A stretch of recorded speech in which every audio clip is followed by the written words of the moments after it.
இந்திய கிரிக்கெட் ரசிகர்களுக்கு இல்லைனா சர்வதேச கிரிக்கெட் ரசிகர்களுக்குன்னே சொல்லலாம். இன்றைக்கி ஒரு செய்தி வந்திருக்கு. என்னென்னு பார்த்தோன்னா, சேட்டேஸ்வர் புஜாரா எல்லா ஃபார்மேட்லேருந்தும் ரிட்டையர்மெண்ட்டை அனௌன்ஸ்மெண்ட் பண்ணியிருக்காரு. சேட்டேஸ்வர் புஜாரா இந்திய அணிக்கு எவ்வளோ முக்கியம் அப்படிங்கிறது கிரிக்கெட் பார்க்குற எல்லாருக்குமே தெரியும். ஏன்னா ஒரு 2 விஷயம், அட் நம்பர் 3 அட் நம்பர் 4 அப்படிங்கிற அந்த பொசிஷனுக்கு 2 ஜாம்பவான்கள் கிட்டத்தட்ட ஒருத்தர் 30 வருஷம் ஒருத்தர் 25 வருஷமாக அந்த இடத்த கட்டி காப்பாற்றிட்டு இருந்தாங்க. அப்படி இருக்கும்போது அந்த இடத்த அடுத்து யாரா ஃபில் பண்ண போகிறா அப்படின்னு பார்க்கும்போது அட் நம்பர் 4க்கு ஒரு ஆள் கிடச்சிட்டாரு. அதுதான் விராட் கோலி. அட் நம்பர் 3க்கு யார்? அதாவது ராகுல் டிராவிட் கிட்டத்தட்ட ஒரு 25 வருஷமாக அந்த இடத்துல இருக்கார். அப்படி இருக்கும் பட்சத்தில் அந்த இடத்த யார் ஃபில் பண்ண போகிறா அப்படின்னு எல்லாருமே பார்த்துட்டு இருக்கும்போது சௌராஷ்டிராலேருந்து ஒரு பையன் வந்தார். அவர் தாங்க சேட்டேஸ்வர் புஜாரா. இப்போது சேட்டேஸ்வர் புஜாரா அப்படி என்னடா பண்ணிட்டாரு அப்படின்னு பார்த்தோன்னா, உண்மையிலே நிறைய பண்ணியிருக்காருங்க. அதுவும் குறிப்பாக ஆஸ்திரேலியா சீரீஸ், அதாவது 18, 19 அப்புறம் 21 இந்த ஆஸ்திரேலியா சீரீஸ், அப்புறம் இந்தியாவில் நடந்த ஆஸ்திரேலியா சீரீஸ்லாம் அவர் என்னென்னமோ பண்ணி நமக்காக காப்பாற்றுறதுக்கு விளாண்டுருக்காரு அப்படின்னு தான் சொல்லணும்.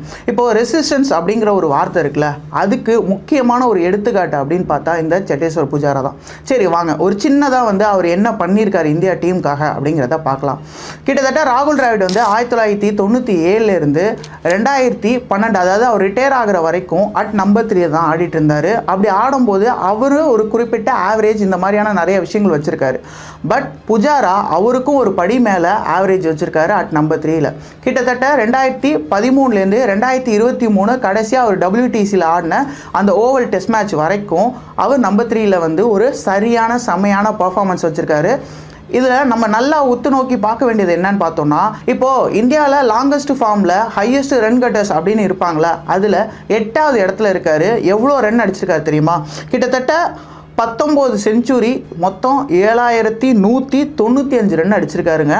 இது மட்டும் இல்லாமல் அவருடைய ஆவரேஜ் 43.60. நம்ம இங்கே நல்லா பார்க்க வேண்டியது என்ன அப்படின்னு பார்த்தோம்னா, 2018-19 ஆஸ்திரேலியா கூட அவர் செஞ்ச சம்பவம் தாங்க. கிட்டத்தட்ட அவருடைய நம்பர்ஸ் எல்லாமே மறந்தாலும் இந்த ஒரு சீரீஸ், குறிப்பிட்ட சீரீஸில் அவர் பண்ண சம்பவத்தை கிரிக்கெட் ரசிகர்கள் யாருமே மறக்க மாட்டாங்க. என்னன்னு பார்த்தீங்கன்னா, கிட்டத்தட்ட 521 ரன் அந்த சீரீஸில் அடிச்சிருக்காரு. 1258 பாலை ஃபேஸ் பண்ணியிருக்காரு. இது போக அந்த சீரீஸில் பார்த்தீங்கன்னா ஒரு 3 செஞ்சுரி அடிச்சிருக்காரு. இது மட்டும் இல்லாமல் நாதன் லயன் இருக்கார்ல, எவ்வளோ பெரிய ஸ்பின்னரு, இவரை பார்த்து ஒரு கேள்வி வர கேட்பார், உனக்கு பேட்டிங் ஆடி ஆடி போரே அடிக்கலையா அப்படின்னு. அந்த அளவுக்கு ஆஸ்திரேலியன் பவுலர்ஸை நோக அடிச்சிட்டாரு அப்படின்னு தான் சொல்லணும். இதே போல் ராஞ்சியில் ஒரு மேட்ச் நடக்குது. அதில் இவர் டபுள் செஞ்சுரி அடிச்சிட்டாரு. ஆனால் பார்த்தீங்கன்னா பேட் கமின்ஸு சும்மா பவுன்ஸாக போட்டு ஆனாலும் இவர் இதை பற்றியுமே யோசிக்காமல் உடம்புல வாங்கி அப்படி இப்படின்னு சொல்லி விளாண்டு இந்தியாவோட வெற்றிக்கு அடிக்கல் நாட்டிக்கிட்டே இருப்பார் அப்படின்னு தான் சொல்லணும். இதே போல் 2021 இவர் பெருசாக விளையாடலை அப்படின்னு சொன்னாலும் இவருடைய அந்த ரெசிஸ்டன்ஸு, அந்த பேஷன்ஸு இதெல்லாம் ஒரு மேட்சை ட்ரா பண்ணுறதுக்கு உதவுனுச்சு, ஒரு மேட்சை வின் பண்ணுறதுக்கு உதவுனுச்சு அப்படின்னு தான் சொல்லணும். ஸோ இந்த மாதிரி புஜாரா எக்கச்சக்கமாக அவருக்குன்னு ஹைலைட்ஸ் வச்சுருக்காரு அப்படின்னு தான் சொல்லலாம். அப்படி என்ன ஹைலைட்ஸ் வச்சுருக்காரு அப்படின்னு கேட்குறீங்களா? ஆஸ்திரேலியாவுக்கு அகெயின்ஸ்டாக ஹோம்லேயும் சரி அவேலையும் சரி 49.38 ஆவரேஜ். அது மட்டும் இல்லாமல் மொத்தமாக 5 செஞ்சுரி அடிச்சிருக்காரு. ராகுல் டிராவிட்டை அட் நம்பர் 3ல் பார்த்தீங்கன்னா ஒரு 38.67 தான் ஆஸ்திரேலியாவுக்கு அகெயின்ஸ்டாக வச்சிருக்காரு. ஆனால் ஒரு 2 செஞ்சுரி போட்டிருக்காரு. அவரையும் தூக்கி சாப்பிடும் விதமாக இவர் விளையாண்டுருக்காரு அப்படின்னு தான் சொல்லணும். அதே போல் விராட் கோலியோட கேப்டன்சி கீழே ஓவர்சீஸில் நிறையாவே இந்தியா ஜெயிச்சிருக்கு அப்படின்னு ஒரு பாராட்டை நம்ம பெற்றுகிட்டே இருப்போம். அதுவும் போல் விராட் கோலியை எல்லாருமே ப்ரைஸ் பண்ணிகிட்டே இருப்பாங்க. அதுக்கு இன்னொரு முக்கிய காரணமாக இருந்திருக்குது யாருன்னு பார்த்தீங்கன்னா புஜாரா தாங்க. அந்த அக்ரிகேட்டட் ஆவரேஜ் எவ்வளோன்னு பார்த்தீங்கன்னா 43.47. அதே போல் கோலியோட ஆவரேஜ் என்னன்னு பார்த்தோன்னா அந்த அக்ரிகேட்டட் படி 40.57. இந்த மாதிரி தன்னுடைய பேட்டிங் திறமையினாலும் டிஃபென்சிவ் மோட்னாலையும் அவர் ஒரு பக்கம் விராட் கோலிக்கு ரொம்பவே சப்போர்ட்டாக இருந்திருக்காரு அப்படின்னு சொல்லலாம். அதாவது அட் நம்பர் 3 அட் நம்பர் 4 அப்படிங்கிற அந்த பொசிஷனில் இவர் ஐஸாகவும் விராட் கோலி ஒரு ஃபயராகவும் இருந்து 2 பேருமே செமையான பார்ட்னர்ஷிப்பு, நல்ல கம்பேனியன்ஷிப்பு, இந்த மாதிரியான நிறைய விஷயங்களை வச்சுக்கிட்டு இந்தியாவோட வெற்றிக்கு ரொம்பவே உறுதியாக விளாண்டு கொடுத்துருக்காங்க அப்படின்னு தான் சொல்லணும். புஜாரா இன்டர்நேஷ்னல் மேட்சஸில் எத்தனை பாலை அவர் ஃபேஸ் பண்ணியிருப்பார்னு நினைக்கிறீங்க? 16,217 பால். இப்போ சுனில் கவாஸ்கர் கூட ஒரு 1100 சொச்சம் பால் இவருக்கு பிஹைண்டில் இருக்கார்.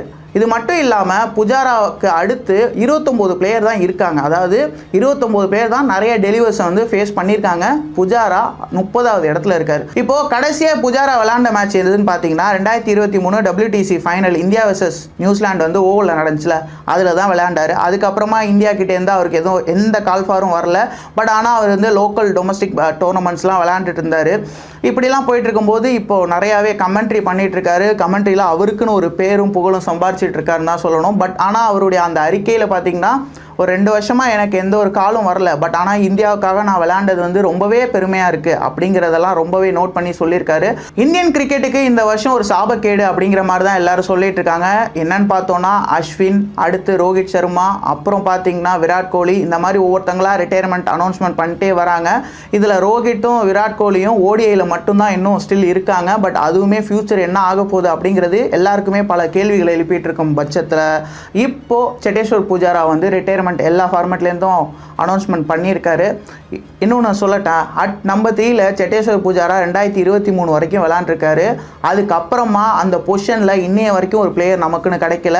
பிஜிடி டெஸ்ட் லாஸ்ட்டாக பார்த்துருப்போம், எத்தனை பிளேயரை வந்து அந்த இடத்துக்கு மாற்றிருப்பாங்கன்னு தெரியும். KL ராகுல், கில்லு, அப்புறம் பார்த்தா இப்போ கூட பார்த்தீங்கன்னா கருண் நாயர், சாய் சுதர்ஷன்னு மாற்றிக்கிட்டே இருக்காங்க. பட் ஆனால் புஜாரா மாதிரியான ஒரு ஆள் இன்னும் கிடைக்கல.